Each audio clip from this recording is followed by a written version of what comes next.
Hi aspirants, welcome back to the channel. JK police constable का form start हो चुका है ना। आपको बता दूं, बहुत सारे बच्चे अभी ट्राई कर देंगे, तो अच्छी बात है कि आप फर्स्ट 15 डेज में ही आप अपना फॉर्म अप्लाई कर ले, बिकॉज बाद में वेबसाइट इशू रहते हैं ना। आज आपका ऑनलाइन एप्लीकेशन स्टार्ट हो रहा है और जो डिफिकल्टीज थी वो आना शुरू होगी, बिकॉज साइट क्रैश रहता है। इसलिए जो है मैंने फॉर्म अप्लाई किया है, उसके जितने भी स्क्रीनशॉट पेज के थे उसको लेके ही मैं करने वाला हूँ, बिकॉज एज वेबसाइट नहीं चल रही और मोबाइल में मेरे नहीं हो पा रहा था, इसलिए मैंने स्क्रीनशॉट लेके आपको समझाऊंगा। बट पूरा का पूरा स्टेप बाय स्टेप आपको बताऊंगा, क्योंकि गलती नहीं होनी चाहिए, बिकॉज बाद में आप करेक्शन का वेट करें। इससे अच्छा आप जो है फॉर्म अभी से जो है पूरा करेक्ट फिल कर लो, ठीक है। तो आज की वीडियो में हम वही बताएंगे आपको कैसे आपको step by step online form fill करना है कांस्टेबल की पोस्ट का। एंड बिकॉज ये आपके लिए अच्छी वैकेंसी है, तो आप गलती से बिल्कुल भी मत कीजिएगा। स्टेप बाय स्टेप आपको बताऊंगा, रजिस्ट्रेशन का क्या मैटर है वो भी आपको यहाँ पे समझाने वाला हूँ। डिस्क्रिप्शन बॉक्स में आपको एक लिंक दिया गया है, फिर टेलीग्राम पे लिंक मिल जाएगा जो कि डायरेक्ट आपको ले जाएगा इस पेज पे, जो कि मैं यहाँ पे ओपन करने वाला हूँ। तो आप ध्यान से इस देखिएगा, फर्स्ट पेज जो मैं यहाँ पे ओपन कर रहा हूँ, जो लिंक आपको दिया है वो डायरेक्ट आपको इस लिंक पे ले जाएगा, ठीक है। एंड ये लिंक जो है, यहाँ पर जो रजिस्ट्रेशन नंबर दिख रहा है मेरा अपना ही है, तो यहाँ पर मैंने फिल किया था। अब यहाँ पे कंडीशन क्या आती है कि आप पहले से जेकेएसएसबी की न्यू वेबसाइट के रजिस्टर आपने किया है, एंड फिर आपने नहीं किया है, देन आप क्लिक करोगे न्यू यूजर साइन अप पे। पासवर्ड भूल चुके हो तो फॉरगेट पासवर्ड करोगे, और अगर आपने नई वेबसाइट पे आके एक्टिवेट नहीं किया था तो एक्टिवेशन करना भी जरूरी था। बेसिकली हम पहले बात करते हैं कि आप एक न्यू यूजर हो, आपने साइन अप नहीं किया था।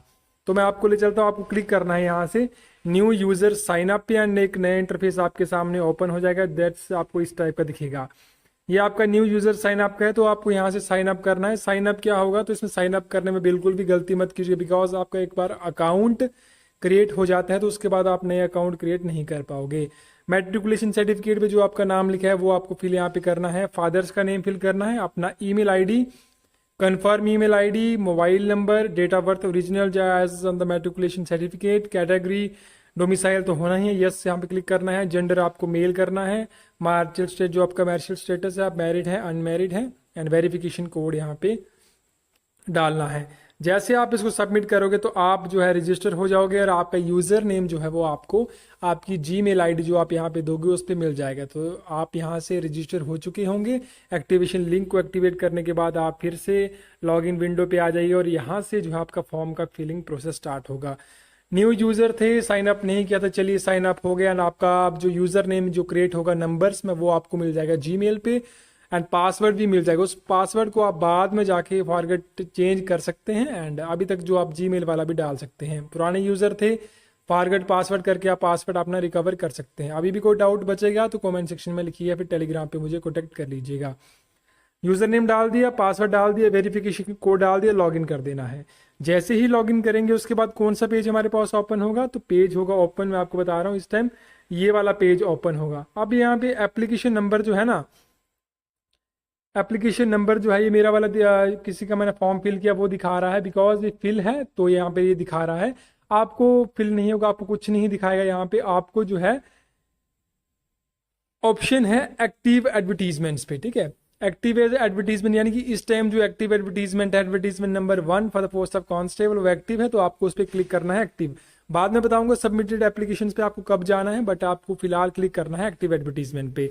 एक्टिव एडवर्टीजमेंट पे जैसे ही आप क्लिक करोगे तो आपके सामने आ जाएगा कि कौन कौन सा फॉर्म एक्टिव है, and that one is the constable का पोस्ट एक्टिव यहाँ पर है, एंड डिपार्टमेंट होम डिपार्टमेंट की पोस्ट है। तो यहाँ से आपको अप्लाई का बटन यहाँ पर दिख रहा है ना, तो अप्लाई आपको यहाँ से स्टार्ट कर देना। आपको फॉर्म अप्लाई पे क्लिक करना है, तो फॉर्म आपका जो है अप्लाई हो जाएगा।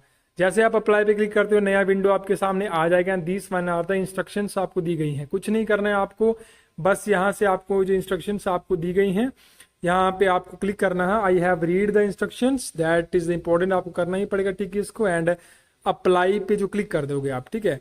जैसे ही आप I have read the instructions करोगे एंड अप्लाई, में आपको ऑनलाइन अप्लाई करना दिखा भी सकता था, बट वेबसाइट्स में इश्यूज आ रहे हैं, साइट लोडिंग में टाइम लगा रहा है, इसलिए मैंने ऐसा किया है, ठीक है। आपको क्या करना है, अप्लाई पे क्लिक कर देना है। जैसे ही अप्लाई पे क्लिक करता हूँ, चलिए यहाँ से आपका फॉर्म फिलिंग जो है यहाँ से आप स्टार्ट होती है, ठीक है।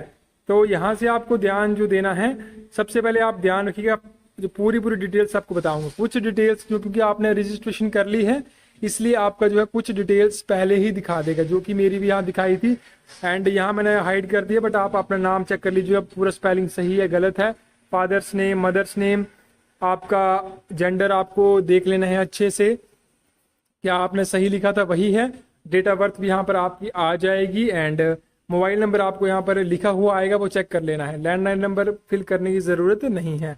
नेक्स्ट उसके बाद हमारा ईमेल आईडी आएगा, ईमेल आईडी भी ऑटोमेटिकली यहाँ पर फिल हो चुका होगा, मैंने यहाँ पर हाइड कर लिया है। मैरिज स्टेटस आपका पहले से सेव होगा, डोमिसाइल ये भी सेव होगा, डोमिसाइल नंबर भी पहले से सेव होगा बिकॉज रजिस्ट्रेशन के टाइम आपने डोमिसाइल नंबर भी वो मांगते हैं, तो डोमिसाइल नंबर अगर होगा तो ठीक है, नहीं होगा तो आप फिल यहाँ पर कर लीजिएगा।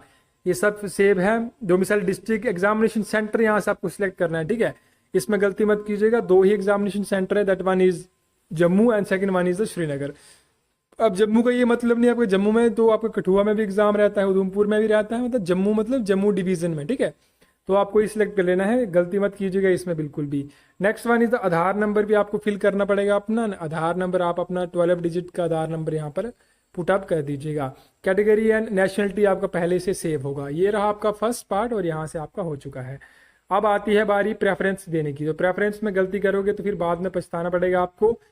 इसमें क्या है, टेलीकम्युनिकेशन एंड फोटोग्राफी पोस्ट के लिए आपके लिए कोई भी नीचे प्रेफरेंस नहीं मांगी है, तो आपको क्या करना है, आपको करना है बस ये 6 की 6 जो आपको दी है ना, यूटी 1 से लेकर कश्मीर डिवीजन 06 तक आइटम नंबर है, 6 के 6 क्लिक कर देने हैं। 6 के 6 क्लिक करोगे यानी कि आपका सिलेक्शन किसी में भी हो सकता है, तो आपको 6 के 6 जरूर ये टिक करने हैं, ये आपकी टॉप मोस्ट प्रायोरिटी रहेगी। अब मैं आपको बता दूं कांस्टेबल, फोटोग्राफर एंड टेलीकम्युनिकेशन के लिए मेरे ख्याल से विदाउट प्रेफरेंस सिलेक्शन होगा। जो भी टॉप मेरिट वाले बच्चे आएंगे 10+2 के, उनको जो है ऑटोमेटिकली जो है इन टेलीकम्युनिकेशन एंड फोटोग्राफी पोस्ट में डाल देगा, ठीक है, तो ये इनका सिलेक्शन प्रोसेस हो सकता है मे बी। यहाँ पे आपका एड्रेस जो है वो फील्ड होगा, कुछ एरर होगा तो आपको करेक्ट कर लेना है and permanent address, pin code, ये सारा का सारा आपको अपना एड्रेस भर देना है जो आपका डोमिसाइल सर्टिफिकेट पे होगा। अब आता है जो मेन हमारे पास है, आपका प्रेफरेंस क्या भरना है। 4 प्रेफरेंस दिए हैं, फोटोग्राफी एंड टेलीकम्युनिकेशन के लिए प्रेफरेंस नहीं मांगी गई है। अब आप पे डिपेंड करता है आपको प्रेफरेंस 1 पे क्या देना है, यानी कि आपके जितने भी मार्क्स आएंगे यानी उस पोस्ट का आप कट ऑफ क्वालिफाई करोगे तो आपका उसका सिलेक्शन हो जाएगा।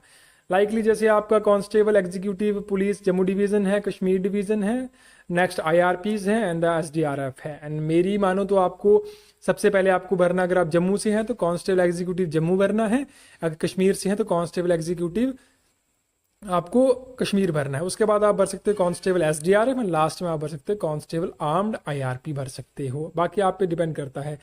Are you specially abled, no आपका हो जाएगा। ये सारी की सारी डिटेल्स आपकी पहले से ही फिल हो चुकी होंगी।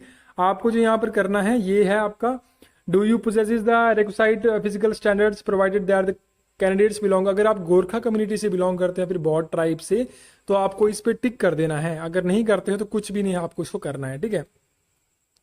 And next one is the whether any FIR has been launched against, no, ये सारा कुछ नो आपका होगा बिकॉज आपने जब रजिस्टर करोगे तब ये सारी डिटेल्स आपसे मांग ली जाएंगी। अब चलते हैं, चलिए आपका मार्क्स पे। तो मार्क्स में आपको बता दो, आपको 10th का, अगर आपने 12th की है तो 12th के भी भरने हैं एंड 10th की है तो 10th के भरने हैं आपको, ठीक है, बिकॉज मैंने JKSS फॉर्म्स पहले भरे हैं, दैट्स वाई मेरा 10th एंड 12th यहाँ पर शो कर रहा है। तो ये आपको मैट्रिक भर देना है। नेक्स्ट में 12th प्लस कोई भी जो आपका बोर्ड है, JK बोस है, आपका CBSE था, कोई भी था, ICSE CBSE कोई भी था। उसके बाद सब्जेक्ट इसमें नॉन मेडिकल 12th वाले में पूछेगा, मार्क्स ग्रेड CGPA में नहीं थे एंड ग्रेड भी आपको नहीं भरने हैं। उसका जो नेक्स्ट था वो आपको इसके आगे आपको मार्क्स शो करेगा आपके, ठीक है, ये मैंने मिस हो चुका है तो इसको मार्क्स शो करेगा कि टोटल कितने मार्क्स थे एंड आपने कितने किए हैं, वहाँ परसेंटेज ऑटोमेटिकली बता देगा। तो आपको टोटल मार्क्स लिख देने कि 500 में से मेरे इतने मार्क्स आए थे, तो वो ईजी है, उसमें कोई दिक्कत वाली बात नहीं, बट आपको इंश्योर करना कि आप करेक्ट डिजिट फिल अप कर रहे हैं। नेक्स्ट वन इज इसके नीचे जो आएगा फोटोग्राफ एंड द सिग्नेचर, इस पर ध्यान देने वाली बात है। फोटोग्राफ का साइज आपका होना चाहिए, कोई PDF फॉर्मेट नहीं चाहिए आपको, JPG फॉर्मेट चाहिए, ठीक है।